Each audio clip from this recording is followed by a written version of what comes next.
রাধে রাধে, জয় জগন্নাথ। ভজনী তাই গৌর রাধে, শ্যাম জপ হরে কৃষ্ণ হরে রাম। আমার ইউটিউব পরিবারের 780 জন সদস্যকে জানায় প্রাণ ভরা ভালোবাসা এবং প্রেম ভরা রাধে রাধে। এই 780 জনকে অসংখ্য অসংখ্য ধন্যবাদ আমার ইউটিউব পরিবারের এক মূল্যবান সদস্য হওয়ার জন্য। আজ এই শুভ অক্ষয় তৃতীয়া তিথিতে তাদের প্রত্যেকের জন্য এবং যারা যারা এই ভিডিওটি দেখবে, ফেসবুকেই দেখো আর ইউটিউবেই দেখো, তাদের প্রত্যেকের জন্য আমার শ্রী রাধারমন লালজির চরণে আমার অনেক অনেক প্রার্থনা করি তাদের জন্য, তারা যেন প্রত্যেকে ভালো থাকে। তো আজকে এই যে শুভ অক্ষয় তৃতীয়া, এই অক্ষয় তৃতীয়ায় আমাদের একান্তভাবে উচিত যে কোনো না কোনো ভালো কাজ করা। যেহেতু অক্ষয় তৃতীয়া নাম, সেহেতু এই তিথিতে যদি আমরা কোনো ভালো কাজ করি তবে অবশ্যই সেই কাজটি যে ফল আমাদেরকে দেবে সেই ফলটি একদম অক্ষয় হয়ে থাকবে। অবশ্য পাপ করলেও সেই পাপের ফলটা অক্ষয় হয়ে থাকে, কিন্তু পুণ্য করলেও, ভালো কাজ করলেও সেই ফলটা অক্ষয় হয়ে থাকে। তো আজকের এই অক্ষয় তৃতীয়ার পুণ্য তিথিতে আমাদের যুগল কিশোরের এক বিশেষ অনুষ্ঠানের শুভ সূচনা হয়। আমাদের যুগলের বাৎসরিক অনুষ্ঠানগুলির মধ্যে বহু অনুষ্ঠান আছে যাত্রা অনুষ্ঠান, যেমন রথযাত্রা, স্নান যাত্রা, দোল যাত্রা প্রভৃতি। এরকমই এই যাত্রা অনুষ্ঠানগুলোর মধ্যে আজকের পুণ্য তিথি থেকে একটা বিশেষ উৎসবের সূচনা হয়, সেটা হচ্ছে চন্দন যাত্রা উৎসব। তো এই চন্দন যাত্রা উৎসবটা চলে 21 দিন ব্যাপী। কি হয় এই চন্দন যাত্রা উৎসবে? না, এই চন্দন যাত্রা উৎসবেই আমার যুগল কিশোরের শ্রী অঙ্গে চন্দন লেপন করা হয়। চন্দন লেপন করে সুন্দরভাবে তাকে সাজানো হয়, ফুল দিয়ে, মালা দিয়ে, তুলসী পত্র দিয়ে সুন্দরভাবে তাকে সজ্জা করা হয়। এই চন্দন যাত্রা উৎসবটি কবে শুরু হয়েছিল? যদি পৌরাণিক ব্যাখ্যা আমাদেরকে দেখতে হয়, তবে সে পৌরাণিক ব্যাখ্যা অনুযায়ী আমরা কি পাই, কবে থেকে শুভ সূচনা হয়েছিল এই চন্দন যাত্রার, আজকে আমরা সেইটা নিয়েই আলোচনা করব। তো চন্দন যাত্রার শুভ সূচনা হয়েছিল যখন, সেই সময়টাতে আমাদেরকে যেতে হলে আমাদেরকে পিছিয়ে যেতে হবে বহু বছর পিছিয়ে যেতে হবে। সেই সময়টা আবার গৌরাঙ্গ মহাপ্রভুর আবির্ভাবেরও বহু আগে। বর্তমানে শ্রী গৌরাঙ্গ মহাপ্রভুর আবির্ভাব 550 বছর অতিক্রান্ত হয়েছে, তবে এই চন্দন যাত্রা তার থেকেও প্রাচীন। এই চন্দন যাত্রা উৎসব তার থেকেও বহু প্রাচীন। এই চন্দন যাত্রা উৎসবের কাণ্ডারি কে?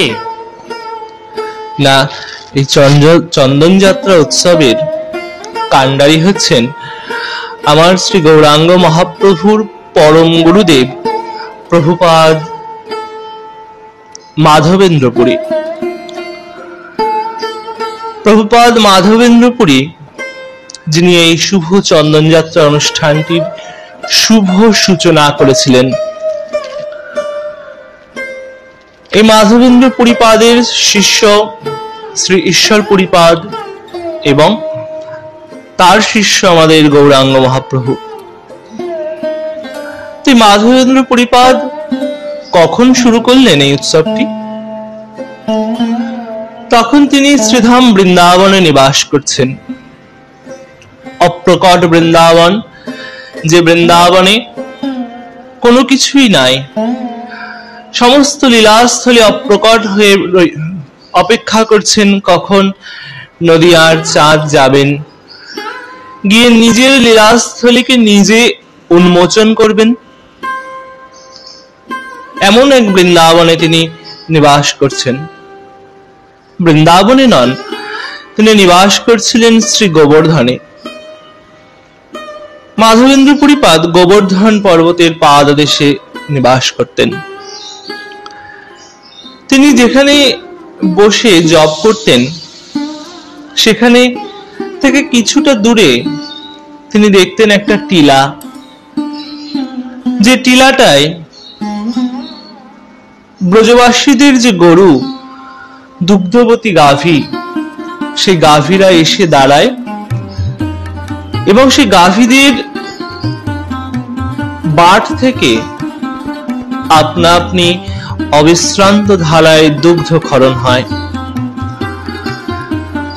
আপনা আপনি দুগ্ধ ক্ষরণ হয় এবং দুগ্ধ ক্ষরণ হতে হতে দুধগুলো বয়ে চলে যাচ্ছে না, মাটির তলায় চলে যাচ্ছে, আস্তে আস্তে বয়ে চারিদিকে ছড়িয়ে যাচ্ছে না।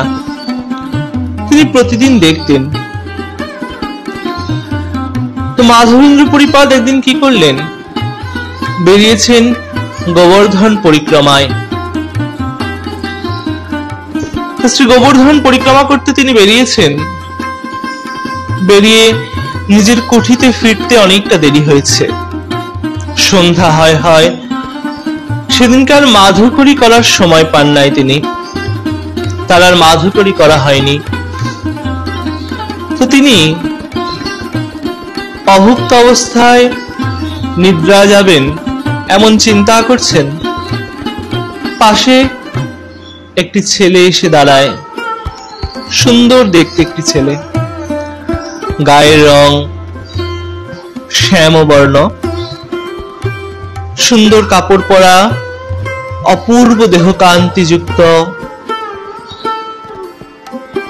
সেই পুরুষটি, পুরুষ বলা ভুল হবে, সেই বালকটি এসে বলছে, বাবা, ও বাবা, আজকে যে গেলি না তুই মাধুকরী করতে, তুই তো আজকে গেলি না, ওই জন্য এই দেখ মা তোর জন্য দুধ পাঠিয়ে দিয়েছে, আমরা তোর জন্য অপেক্ষা করছিলাম, তুই তো গেলি না বাবা, এই নে এই দুধটা খা।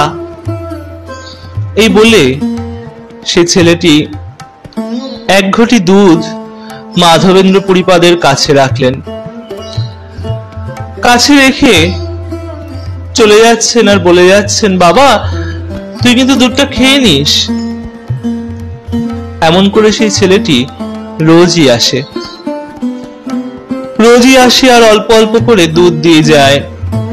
ঈশ্বর পুরীপাদ চেষ্টা করেন মাধুকরী করার, কিন্তু তার ইচ্ছা করে না। এবং প্রতিদিন যখন তিনি জপে বসেন গাছের তলায়, বৃক্ষের তলায় জপ করতে করতে দূরে দেখেন ওই যে গাছটি, ওই গাছটির তলা থেকে দূরে দেখেন যে টিলাটি রয়েছে সামনে, সেই টিলাটিতে প্রতিদিন গাভীরা আসে, এসে দুধ দিয়ে যায়। তেমন একদিন তিনি গাছের তলায় বসে জপ করছেন, জপ করতে করতে এসছে সেই ছেলেটি যে প্রতিদিন দুধ দেয়। সেই ছেলেটি এসে বলছে, বাবা ওই দেখ ওইখানে গরুগুলো রোজ দুধ দেয়, কেন দেয় বলতো, কেন দেয় ওখানে দুধ? ঈশ্বর পুরীপাদ, হরে কৃষ্ণ, মাধবেন্দ্র পুরীপাদ বলছেন যে আমি কি করে জানবো কেন দুধ দেয়? আচ্ছা তুই জানিস না? আচ্ছা তোর জানার ব্যবস্থা আমি করে দেব। এই বলে সেই ছেলেটি চলে যায়। সেদিন রাত্রিবেলায় স্বপ্নে মাধবেন্দ্র পুরীপাদকে দর্শন দেয় সেই ছেলেটি। সেই ছেলেটি দর্শন দেয়, দর্শন দিয়ে বলে, বাবা তুই যে বললি না ওই টিলার ওখানে কেন গাভীরা দুধ দেয় তুই জানিস না? ওখানে আমি থাকি, ওর মাটির তলায় আমি থাকি বাবা। তুই এক কাজ করবি, কালকে সকালে উঠবি, উঠে গ্রামের লোকেদেরকে এক জায়গায় করবি, এক জায়গায় করে ডেকে নিয়ে এসে তুই ওই জায়গাটা খুঁড়বি, খুঁড়লেই দেখবি আমাকে পাবি। আমাকে ওখান থেকে তোল বাবা, অনেক দিন হয়ে গেল মাটির তলায় আছি, আমাকে তুলে নিয়ে আয়, তুলে নিয়ে এসে সেবা কর। এই বলে সেই ছেলেটি স্বপ্ন থেকে অন্তর্ধান হয়। প্রভুপাদ মাধবেন্দ্র পুরীর বুঝতে আর বাকি রইল না কে তার জন্য প্রতিদিন দুধ দিয়ে যেত, কে ওই টিলার মাটির তলায় রয়েছে, দুগ্ধবতী গাভীরা কার জন্য প্রতিদিন নিজেদের বাঁট থেকে দুগ্ধ খরণ করে দিয়ে যায়, তার জানতে বাকি রইল না। তিনি কি করলেন, পরের দিন সকালবেলা সমস্ত ব্রজবাসীদের একত্রিত করে সেই টিলাটিকে খনন করলেন, খুঁড়লেন, ব্রজের রজ সরিয়ে ভেতর থেকে প্রকাশিত করলেন বৃন্দাবনের শ্রী গোবর্ধনের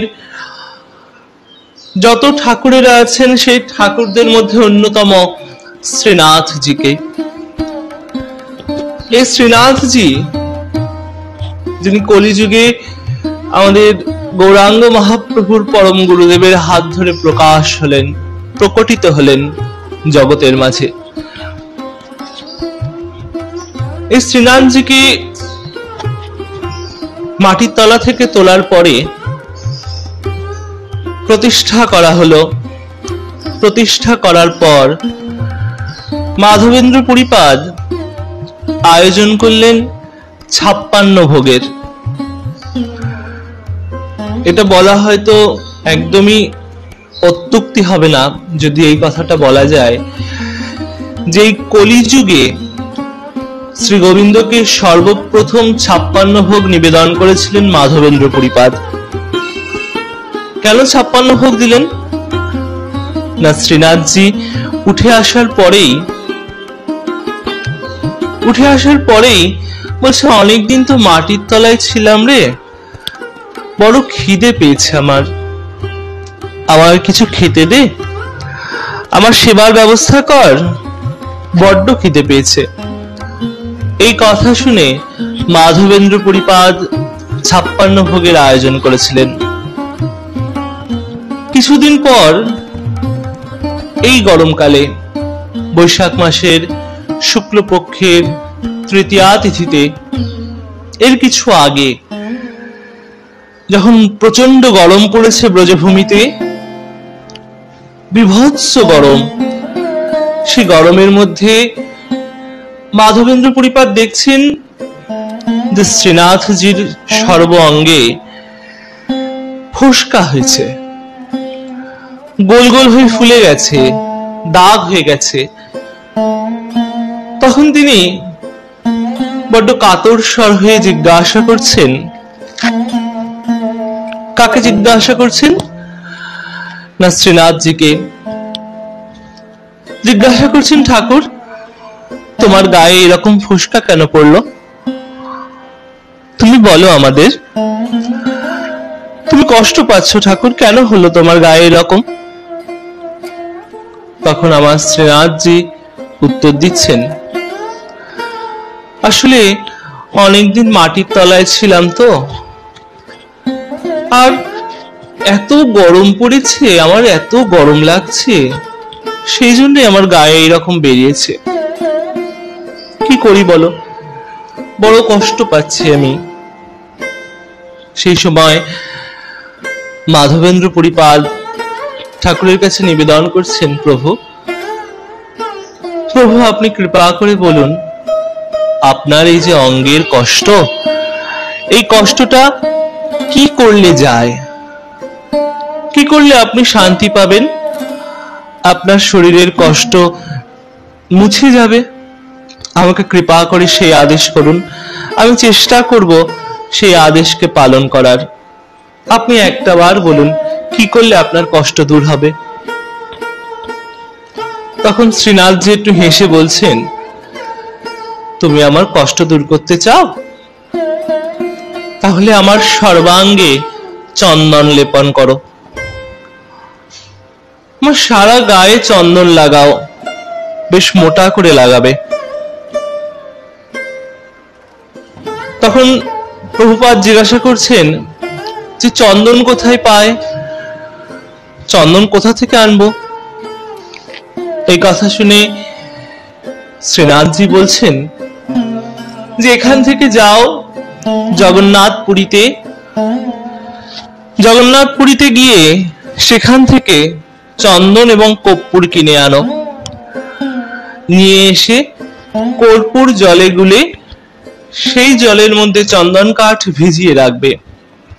পরের দিন সেই কর্পূর গোলা জল দিয়ে চন্দন বাটবে, বেটে আমার অঙ্গে লাগাবে, যাও। সেই কথা শুনে চলে গেলেন মাধবেন্দ্র পুরীপাদ পুরীতে। সেই গোবর্ধন থেকে পায়ে হেঁটে শ্রীক্ষেত্র পর্যন্ত আসতে হবে, এসে চন্দন কিনে কর্পূর কিনে ফিরে যেতে হবে আবার সেই গোবর্ধনে। এই দেখে তিনি আসছেন, আস্তে আস্তে যখন শ্রীক্ষেত্রের কিছু কাছে এসে এক গোপীনাথ মন্দির, সে গোপীনাথ মন্দিরে তিনি গোপীনাথকে দর্শন করার জন্য ঢুকলেন। মন্দিরে প্রবেশ করে তিনি দেখছেন যে রাতের বেলা ঠাকুরকে ঘুম পাড়ানোর আয়োজন চলছে, ঠাকুর এখন নিদ্রা যাবেন। কিন্তু রাতে ঠাকুরকে ঘুম পাড়ানোর আগে ক্ষীর ভোগ লাগানো হয়, ক্ষীরের ভোগ নিবেদন করা হয় ঠাকুরকে। সেই কথা দেখে মাধবেন্দ্র পুরীপাদের ইচ্ছা হয় যদি একটু ক্ষীর প্রসাদ পাওয়া যেত, কিন্তু তিনি কারোর কাছে কিছু চাইবেন না। সন্ন্যাসী পুরুষ, কারোর কাছে কিন্তু কিছু চেয়ে তিনি নেবেন না, এটাই ছিল তার জীবনের ব্রত। তাই না চেয়ে গোপীনাথ মন্দিরের পেছনে গিয়ে শুয়ে পড়লেন। কিন্তু অন্তর্যামী গোপীনাথ তিনি সব জানতে পারলেন। পরের দিন আবার যখন ক্ষীর ভোগ দেওয়া হলো, সেই ক্ষীর ভোগের থেকে একটা মাটির পাত্র ভর্তি প্রসাদ সরিয়ে রাখলেন গোপীনাথ। সরিয়ে কোথায় রাখলেন না নিজের বিগ্রহের পেছনে, নিজের অঙ্গের কাপড় চাপা দিয়ে। এবং সেই দিন রাতে মন্দিরের প্রধান সেবায়েতকে আদেশ করলেন স্বপ্নের মাধ্যমে, বলছেন ওরে ওঠ, উঠে দেখ মন্দিরের পেছনে এক সাধু শুয়ে আছে, ওই সাধুকে গিয়ে ক্ষীর প্রসাদ দিয়ে আয়। মন্দিরের সেবায়েত বলছেন ঠাকুর, ক্ষীর প্রসাদ যে আর নেই, কি করে দেব?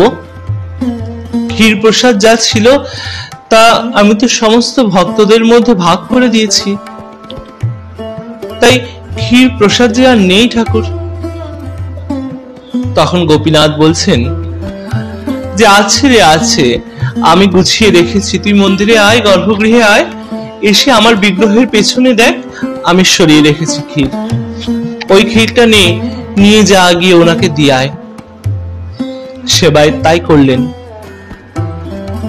সেই ক্ষীর নিলেন গোপীনাথের পেছন থেকে, নিয়ে গিয়ে দিয়ে এলেন প্রভুপাদকে। প্রভুপাদকে যখন প্রভুপাদ শুনলেন যে স্বয়ং গোপীনাথ তার জন্য ক্ষীর লুকিয়ে রেখেছেন, লুকিয়ে রেখে পরে সেবায়েতের হাত দিয়ে পাঠিয়েছেন, তিনি ভাবে বিভোর হয়ে আপুষ নয়নে শ্রী গোপীনাথের চরণে নিজের চোখের জল অর্পণ করলেন। এই ঘটনা ঘটানোর পর থেকে গোপীনাথের নাম হয়ে যায় ক্ষীরচোরা গোপীনাথ। এই ঘটনার পর সেই ক্ষীর প্রসাদ পেয়ে, যে মাটির পাত্রের মধ্যে ক্ষীর প্রসাদটি ছিল সেই মাটির পাত্রটি পরম যত্ন করে নিজের কাছে রেখে দিয়েছিলেন মাধবেন্দ্র পুরীপাদ, এবং প্রতিদিন সেই মাটির পাত্রের কণা, অল্প কণা ভেঙে নিয়ে সেটা তিনি গ্রহণ করতেন। যতই হোক স্বয়ং ভগবান এটাকে স্পর্শ করেছে। তো যথারীতি তিনি শ্রীক্ষেত্রে আসেন এবং শ্রীক্ষেত্রে এসে জগন্নাথকে দর্শন করেন। দর্শন করে সেখান থেকে সুন্দর কর্পূর কেনেন, চন্দন কেনেন, কিনে নিয়ে ফিরে যান পুনরায় গোবর্ধনে। গোবর্ধনে গিয়েই তিনি সেই চন্দন কর্পূর একত্র করে যমুনার জল দিয়ে চন্দন বেটে শ্রীনাথের অঙ্গে লেপন শুরু করলেন। যেমাত্র অঙ্গে লেপন শুরু করলেন, শ্রীনাথ আরাম পেতে শুরু করলেন এবং শ্রীনাথের অঙ্গে যে ফোস্কা পড়া দাগ হয়েছিল, সেই দাগটি চন্দন সেবা পেয়ে অনেকটা মসৃণ হয়ে এলো এবং পরিপূর্ণভাবে দাগ মিলিয়ে যেতে সময় লাগলো 21টা দিন। সেই জন্য এই চন্দন যাত্রায় একটানা 21 দিন ব্যাপী গোবিন্দ নিজের সর্বাঙ্গে চন্দন মাখেন। তো আজকে আমাদের এই মন্দিরেও ভগবানের অঙ্গে চন্দন লেপন করা হয়েছে, কর্পূর মিশ্রিত চন্দন। তবে যে চন্দনটা তোমাদেরকে এই ভিডিওর প্রথমে দেখিয়েছি, সে চন্দনটা দেখে হয়তো মনের মধ্যে একটুখানি খটকা লাগতে পারে যে আবার কেমন চন্দন, একদম কালো কুচকুচ করছে চন্দনটা। আসলে আমি আমার ঠাকুরকে বাজারে যে চন্দন পাওয়া যায়, চন্দন কাঠ পাওয়া যায়, সেই চন্দন এনে আমি দিই না। কারণ বাজার থেকে যে চন্দনের কাঠটা আমি কিনে আনবো 50 টাকা দিয়ে, 100 টাকা দিয়ে, সেটা আদতেও চন্দন কাঠ নয়। তার কারণ হচ্ছে আদি যে চন্দন, আসল যে চন্দন, সেই চন্দন হচ্ছে মলয় চন্দন, যেটা বেশিটাই তিরুপতি বালাজি ওনার ক্ষেত্রে বেশিটা পাওয়া যায়। এবং এই মলয় চন্দন এতটাই দামি হয় যে আমাদের মতন সাধারণ ঘরে সেই চন্দন কিনে ঠাকুর সেবা করা অসম্ভব। সেই জন্য শাস্ত্রে আরেকটি চন্দনের কথা রয়েছে, সেই চন্দনটি হচ্ছে তুলসী চন্দন। আমি যে চন্দন দিয়ে ভগবানের সেবা করি, সেটা সম্পূর্ণটাই তুলসী কাঠ ঘষে তৈরি করা চন্দন। কারণ তুলসী গাছের যখন দেহ রাখেন তুলসী গাছ, তখন তার যে মোটা কাঠটি হয় গোড়ার দিকে, সে মোটা কাঠটিকে যদি আমরা সুন্দর করে শুকিয়ে রেখে দিই তো বহুদিন থাকে। এবং তার ওপরে যে তুলসীর যে ওপরের অংশটা, ওপরের বাকলটা, সে বাকলটাকে যখন আমরা জল দিয়ে চন্দন পাটায় ঘষি, তখন তার থেকে কালো রঙের চন্দন উৎপন্ন হয়। এবং আস্তে আস্তে ঘষতে ঘষতে যখন ওপরের বাকলটা একদম পরিষ্কার হয়ে যায়, তখন ওর ভেতর থেকে হালকা সাদা রঙের চন্দন তৈরি হয়। তাই আমাদের ঠাকুরকে আমি ওই তুলসী চন্দন নিবেদন করি। কারণ বাজার থেকে ওই 100 টাকা দিয়ে পেয়ারা কাঠ কিনে এনে ওই নকল জিনিস দেওয়ার থেকে আসল তুলসী কাঠ, সেটা জল দিয়ে বেটে দেওয়া অনেক শ্রেয়। কারণ এমনিতেই ভগবানের অত্যন্ত প্রিয় হচ্ছে তুলসী। তুলসী পাতা ছাড়া ভগবান কিছু গ্রহণ করেন না। যে ব্যক্তি তুলসীর মালা কণ্ঠে ধারণ করে না, সে ব্যক্তির সেবা ভগবান গ্রহণ করেন না। তাহলে তুলসী কাঠের থেকে উৎপন্ন চন্দন কেন ভগবান গ্রহণ করবেন না? আবার এই তুলসী চন্দনের মধ্যেই অল্প একটু হলুদ এবং সামান্য একটু কুমকুম মিশিয়ে যদি আমরা চন্দন বাটি, তাহলে সেই চন্দনটির নাম হয় হরিচন্দন। আমাদের ভগবান এই হরিচন্দন বড় পছন্দ করে। যেহেতু আজকে আমার কাছে কুমকুমটা ফুরিয়ে গেছে, সেই জন্য আর কুমকুম দিয়ে হরিচন্দন করা হয়নি, তাই শুধুমাত্র আজকে তুলসী চন্দন দিয়েই ভগবানের চন্দন যাত্রা উৎসবকে শুরু করলাম। ওই চন্দন লেপন করলাম আমার নারায়ণের গায়ে, আমার গিরিধারীর গায়ে। তো এই ছিল আজকের মূলত চন্দন যাত্রার মূল কাহিনী। প্রভুপাদ মাধবেন্দ্র পুরীর জন্যেই আমরা আরেকটি বেশি উৎসব পেয়েছি, ভগবানকে আদর করার আরেকটু বেশি সুযোগ পেয়েছি। তাই আজকের থেকে আগামী 21 দিন পর্যন্ত আমরা প্রতিদিন চেষ্টা করব ভগবানের শ্রী অঙ্গে চন্দন লেপন করার। তাই আজকের ভিডিওটা এই অবধি বিশ্রাম দিলাম। প্রত্যেকে অনেক অনেক ভালো থেকো, সুস্থ থেকো এবং আমাদের পরিবার শ্রী রাধারমন লালজির পাশে থেকো। প্রত্যেককে প্রাণ ভরা ভালোবাসা এবং প্রেম ভরা রাধে রাধে।